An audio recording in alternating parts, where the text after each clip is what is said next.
safety on social media, especially this conversation now about how to protect teenagers, young adults, and their mental health when it comes to the really impactful and somewhat harmful effects of Instagram. So let's hear that conversation right now. Joined now by Mark Bergman. He is the CEO of the Organization for Social Media Safety. Mark, thanks for being on the show. Thank you so much for having me, Daytona. And what a timely conversation we're about to have right now. We have lawmakers speaking to big tech, social media companies, including Facebook, who also owns Instagram, about how social media is affecting not only our young kids, but also just people across the country, all demographics. So we thought we'd bring you on the show to talk about some ways that we can analyze that and realize that social media is addictive. So we'll just kind of start out pretty broad.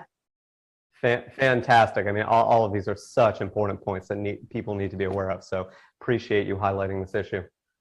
So how can you tell, we'll start with kids. How can you tell that maybe a teenager or a child is getting addicted to their social media?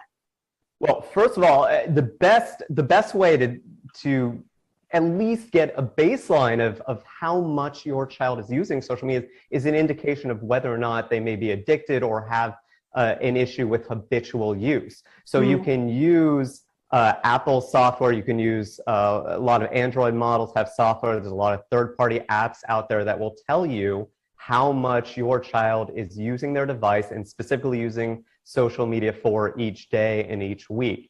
And we have seen some really hair-raising results when we do that with families.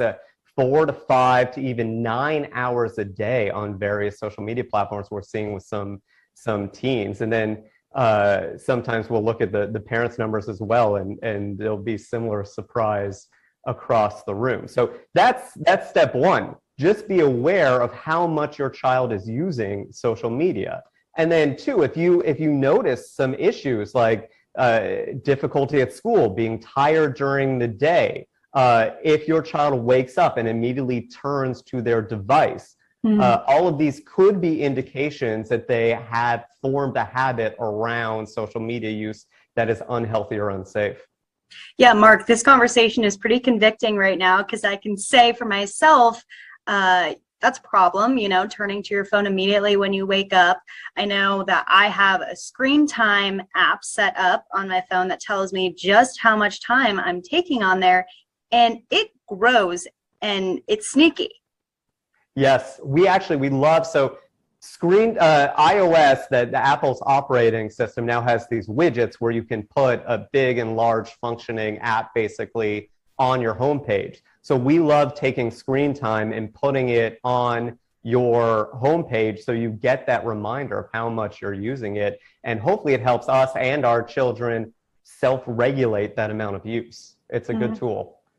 Yeah, so there were findings that not only is social media addictive, but it also is causing some mental health issues for people, depression, anxiety. How can we kind of step away from that and utilize social media in a positive way? Because there are some good things about it. We're about to post this on social media, this interview. Exactly. So there certainly are benefits to a lot of, in using a lot of social media platforms. The question is, how can we mitigate the risks and minimize these dangers, particularly that young people and our children are facing? And again, the first step is a healthy amount of time on social media. And I'll be clear and transparent here. The research is all over the board here, and it's still early. We need more. Facebook's own research, as has been revealed and these hearings focused on, have given us another piece of evidence that using social media, in particular Instagram in this case, can be harmful to our children's mental well-being.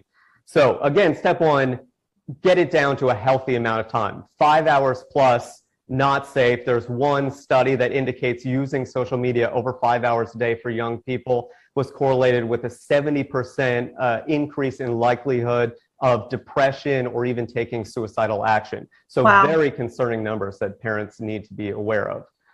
Number two, you need to have conversations with your children about the various social media related dangers, because our kids cannot avoid these dangers or most safely respond to them if they are not aware of them. And I can assure everyone out there, having worked with kids, thousands of kids across the country on these issues, they are not aware of them. A lot of parents are not aware of them. Human trafficking, these mental health issues, sexual harassment, hate speech, they are encountering these dangers frequently on social media. So our kids need to be aware of how to avoid them. So it starts with having those conversations.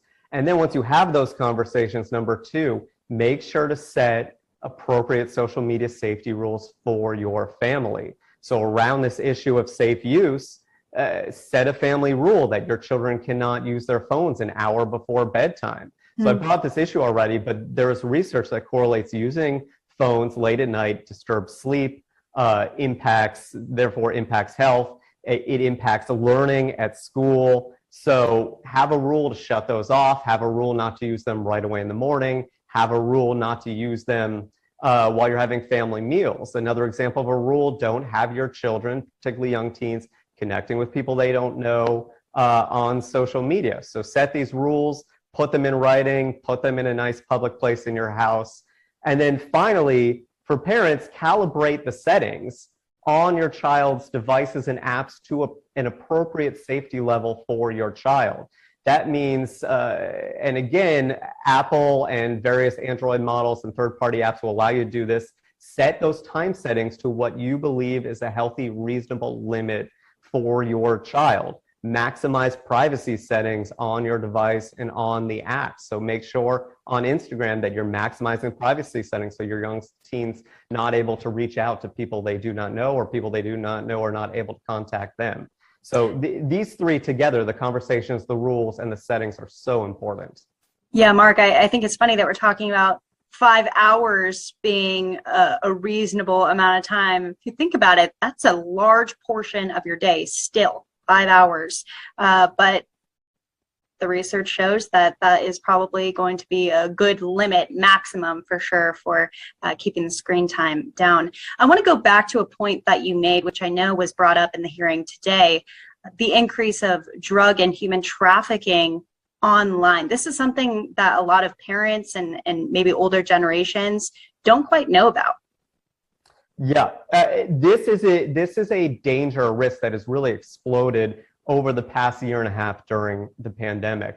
There was a study done right before the pandemic that indicated about a quarter of young adults were seeing drugs marketed or advertised on social media by drug dealers to purchase. We think that might have even tripled over the course of the past year and a half. Wow. Now, combine that increase also with this growing issue of fentanyl and opioid poisoning and contamination. So drug dealers are using an opioid called fentanyl to put into drugs that they're selling, like Xanax or Percocet, that you might think it's dangerous to use without a prescription, but you wouldn't think necessarily it's lethal. With the fentanyl in there, it becomes lethal. So drug dealers are using that to increase the addictiveness of these drugs, so they have a repeat customer. So you combine the two, we're seeing this exploding issue with tragic consequences. Deaths from drug overdoses absolutely surged over the past year. One of our board members, Dr. Laura Berman, her 16-year-old son was on Snapchat, connected with a drug dealer, ordered some Xanax, delivered it. The drug dealer delivered it to his house just like a pizza. Tragically, that Xanax was poisoned with fentanyl, and Sammy passed away. Wow. Yeah, and these are stories that I'm getting calls or emails on almost every day. And I should let you know, a lot of these platforms where this activity is occurring, the drug dealing is occurring, they give these wonderful talking points about all the interventions they're taking to mitigate this risk and stop this criminal activity. It still takes the Organization for Social Media Safety, under controlled circumstances, about 3 minutes to connect with a drug dealer and get a drug menu. So I think there's a lot of probably parents who are sitting watching this right now thinking, well, what's Facebook doing about this? Why haven't they taken more of an initiative? What's your answer to that?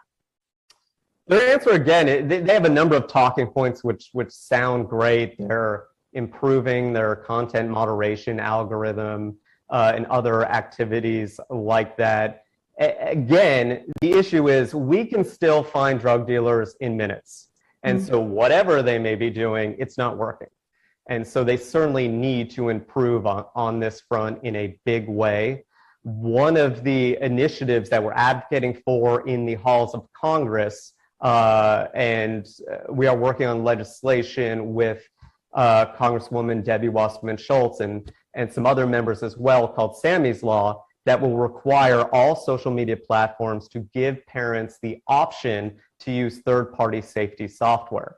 And what that can do is that can monitor children's accounts and provide parents critical alerts when dangerous content comes across their social media accounts. So in this case, for drug abuse, oftentimes, particularly in Sammy's case, when we look at it, this was a behavior of convenience. He was bored, he was at home during the pandemic. It was so easy for him to go on social media, connect with a drug dealer, get some Xanax. So in this case, third-party safety software might have made all the difference, and we think it would make a difference in thousands and thousands of cases. So one of the providers that we do recommend is called Bark, B-A-R-K, which works very well in these cases. Yeah, we have seen Facebook and Instagram take some steps forward. Instagram was actually in the middle of development for an app for kids. They actually delayed that. I'm curious what your thoughts were on that decision. I'm glad they delayed it because I don't see a way by which Facebook could make an Instagram-like platform safe for children. As their own research has just shown, Instagram by its nature can be harmful to the mental well-being of teens. It certainly would be harmful to the well-being of young children who are not old enough or mature enough to know how to use this type of social media. So I'm glad they delayed it, but I hope that it's permanently done as a project. We were not happy with that, and we did not believe it could ever be made safe, whatever interventions or features they would add to it. And Right. I should say too, I find their reasoning for needing to create this product to be unconvincing at best. They've said, and they said in the hearing, that kids younger than 13 are finding ways to use the platform anyway, so why not create a platform for children? That argument doesn't work with any type of dangerous argument. It shouldn't work here, and we should not be convinced by it. Yeah, lots of questions about verification of the actual users for the kids app as well. Yes. It would be a large community of children in one place. We've already seen a lot of issues when it comes to misinformation online, and there's a lot that needs to be dealt with when it comes to social media. I'm curious what your thoughts are of the future for these apps when it comes to safety. Yeah, we remain concerned. As the substance abuse issue can clearly show, new dangers are coming on board all the time and exploding quicker than parents, educators, and policymakers can keep up. So we are concerned. Again, I would highlight this effort of allowing parents to use third-party safety software. We really think by putting a focus on this industry and growing out this industry, we can at least somewhat keep up with the dangers as they come. Certainly what's clear is that social media is here to stay. It does not appear to be going anywhere. Billions of users worldwide, millions of teens and even tweens on social media. So what we have to do and what we work to do as a consumer protection organization is to make it as safe as possible going forward and try to anticipate these dangers as they are emerging. Yeah, and one of the best things we can do is educate, which is what we're doing right now. Mark Bergman, I just appreciate you so much for coming on the show and highlighting some of the things that I didn't even know about when it comes to surfing online.